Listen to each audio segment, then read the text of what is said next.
இன்னும் தேர்தலுக்கு 100 நாள் இருக்கிறது. இந்த திமுக ஆட்சிக்கு முடிவுரை கவுண்ட் டவுன் ஸ்டார்ட். 100 நாள் தான் இருக்கிறது. எதிரி திமுக மட்டுமில்ல, துரோகிகள் மட்டுமில்ல, நம்மோடு உறவாடி கொண்டிருக்கிறவர்களும் இதில் இருக்கிறார்கள். அதில் தான் நம் ரொம்ப எதிரி நமக்கு யார் என்று தெரியும். திமுக, கருணாநிதி, ஸ்டாலின் நம்முடைய எதிரி. நம்முடைய துரோகி யார் என்று தெரியும். ஆனால் நம்மோடே உறவாடி நம்மை கெடுப்பவரிடம் தான் நாம் ஜாக்கிரதையாக இருக்க வேண்டும். நாம் செய்த சில தவறுகளால் இன்றைக்கு திமுக ஆட்சியில் இருக்கிறது. மக்கள் வாக்களித்து திமுக வெற்றி பெறவில்லை. சில துரோகியின் காரணத்தால் இன்னைக்கு ஸ்டாலின் ஆட்சி பொறுப்பேற்றார். நாங்க போட்ட பிச்சை இன்னைக்கு ஸ்டாலின்.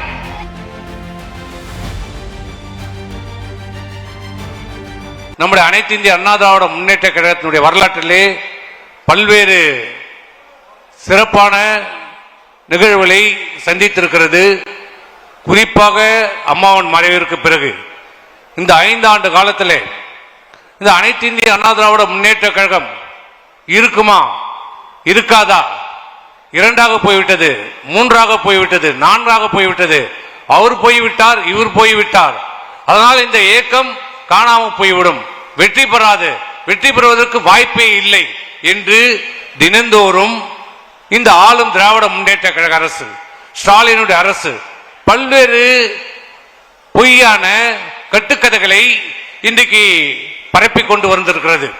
அதற்கு துணையாக இந்த ஊடகங்களும் பத்திரிகை துறையிலும் முழுமையாக விலை போய் அனைத்து இந்திய இப்போது மட்டுமல்ல, ஏதோ அனைத்து இந்திய அண்ணா திராவிட முன்னேற்ற கழகத்தை மாண்புமிகு அம்மாவுடைய மறைவிற்கு பிறகு இந்த 5 ஆண்டு காலத்தில் தான் நம்மை கல்லெறிகிறார்கள் என்றில்லை.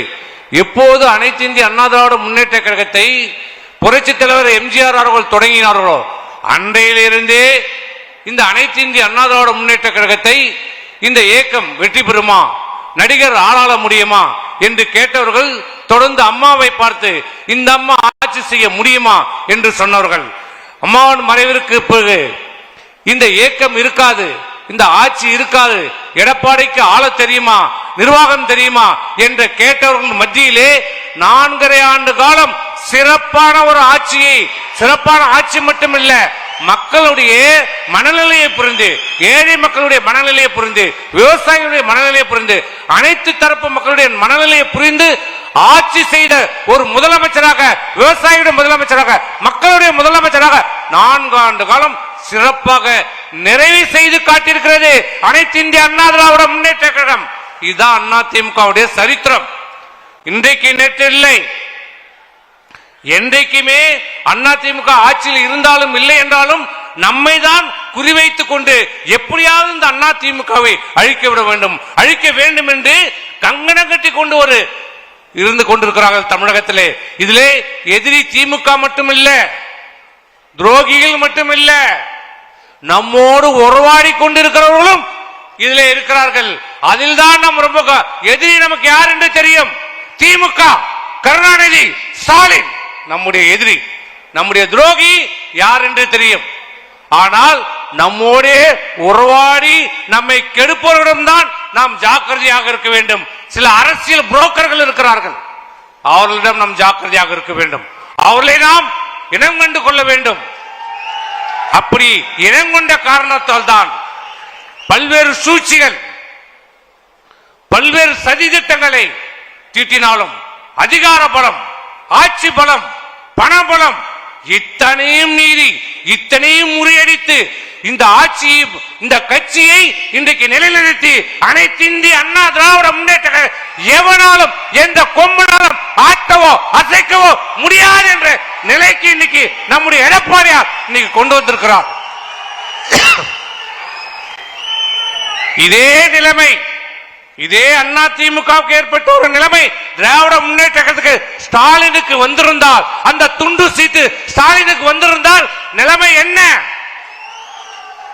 ஆனால் இப்படிப்பட்ட இயக்கத்தை இன்றைக்கு சில பத்திரிகைகளிலும் ஊடகங்களிலும் கணிப்பு என்ற பெயரிலே, கருத்து கணிப்பு என்ற பெயரிலே இன்றைக்கு செய்தி வெளியிட்டுக் கொண்டிருக்கிறது. இன்னும் தேர்தலுக்கு 100 நாள் இருக்கிறது. இந்த திமுக ஆட்சிக்கு முடிவுரை கவுண்ட் டவுன் ஸ்டார்ட் 100 நாள் தான் இருக்கிறது. ஆனால் அதற்கு முன்பாகவே இந்த பத்திரிகையின் மூலமாக ஊடகங்கள் மூலமாக கருத்து கணிப்பு என்ற பெயரிலே நம்முடைய மன உறுதியை குலைப்பதற்கு, அண்ணா திமுக தொண்டர்களுடைய மன உறுதியை குலைப்பதற்கு மிகப்பெரிய சதி திட்டம் பின்னப்பட்டிருக்கிறது, செய்யப்பட்டுக் கொண்டிருக்கிறது. நம்ம எல்லாம் பார்க்கிறோம்.